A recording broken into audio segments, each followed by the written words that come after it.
In the top stories, Tourism Minister says no money is owed to airport workers.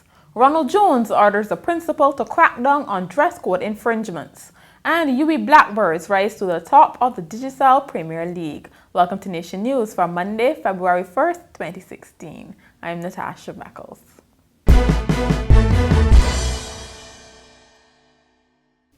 Minister of Tourism Richard Seeley has thrown his backing behind the management of the Grantley Adams International Airport in the ongoing pay row with the National Union of Public Workers.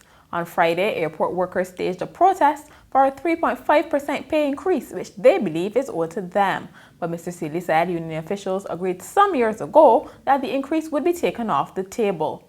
The union has threatened to step up industrial action if its demands aren't met, but according to Mr. Seeley, the NUPW has no case.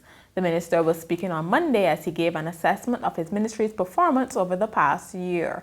He said Barbados recorded its best tourism performance in decades, and the United Kingdom continues to be the leading source of visitors to Barbados, contributing 36.8% of all arrivals last year.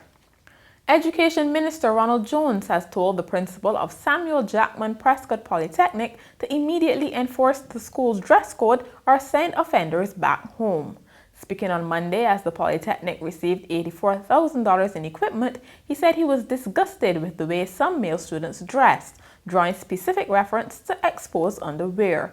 He said as he was driving towards the Pine campus, he saw a number of male students with low-riding pants and witnessed security guards urging them to put on their school shirts or pull up their pants. He advised Principal Hector Bell to tell the students to stay home if they can't wear their pants at their waist. A 25-year-old woman has been granted bail after appearing in court charged with the theft of lottery tickets and money. She is Amanda Priscilla Boyce of Thomas Gap, President Kennedy Drive, St. Michael. The assistant at a Bank Hall St. Michael service station is accused of stealing tickets and money to the value of $10,065 on January 11th and tickets and money to the value of $13,814.16 on January 14th.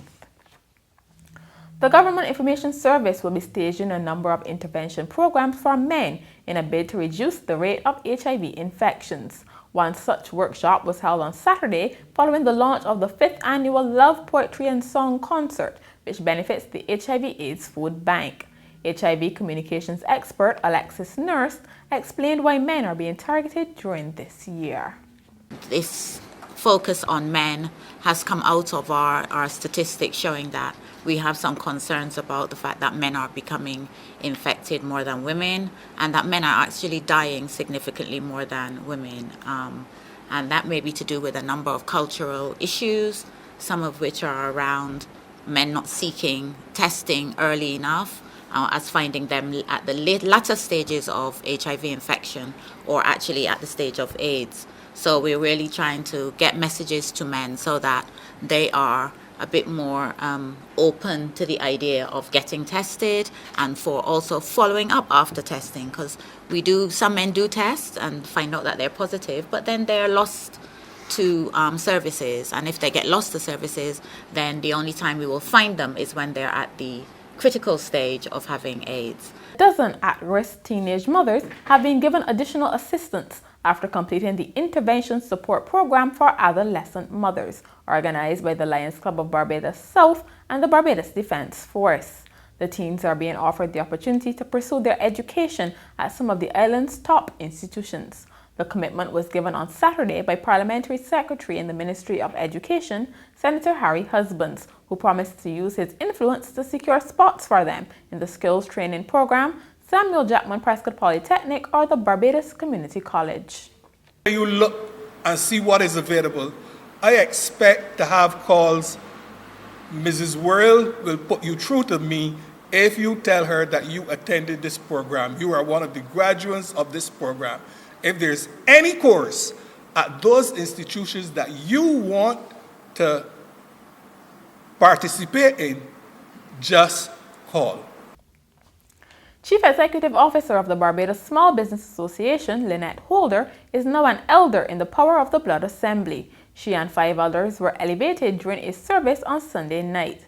Ms. Holder said the new position would not affect her professional responsibilities, but she would be speaking more about moral issues. You're going to hear me speaking a lot more in public fora, not just about small business issues as you may have heard in the past, but also about issues that affect our morals and our values, issues that affect our culture, issues that affect us as citizens in this state. You're going to hear a lot more from me on that. Principal of Dighton Griffith Secondary School, Anthony Allen, has been highlighting the success of his charges. Speaking during the school's recent speech day, he said there was a slight improvement in Caribbean Examinations Council results in the past year. He said overall passes moved from 72% in 2014 to 74.6% in 2015. Closer examination would reveal that we recorded 100% passes in 6 areas: agricultural science, building technology and construction, clothing and textiles, home economics management, mechanical engineering technology, and building technology goods.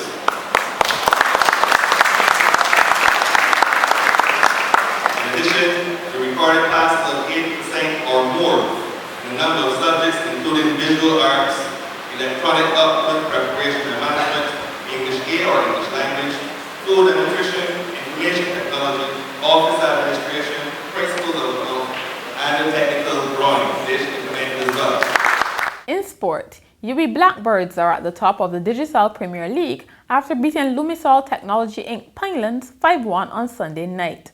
A hat-trick by Mario Hart paved the way for UWI's third win in 4 matches. The Blackbirds now have 9 points, one more than reigning champions BDF SP, while Pinelands are still without a point.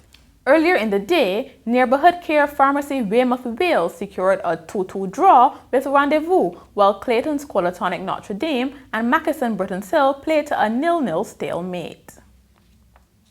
And finally, a uniformed officer had to flee after being mistaken for a male stripper at a 50th birthday party in England on Saturday night. Mike Ober said female guests at a social club went wild with excitement when he turned up. He said he spotted a door propped open and decided to investigate, but once inside, he was greeted with wild cheers by the mainly female guests. Mr. Ober quickly left the venue and saw the actual stripper walking in. It's not known whether the exotic dancer was also dressed as a cop. And that's Nation News from Monday. For more news, log on to nationnews.com, as well as YouTube, Facebook, and Twitter. Remember to pick up your Daily Nation on Tuesday or subscribe to our e-paper. Thank you so much for joining us.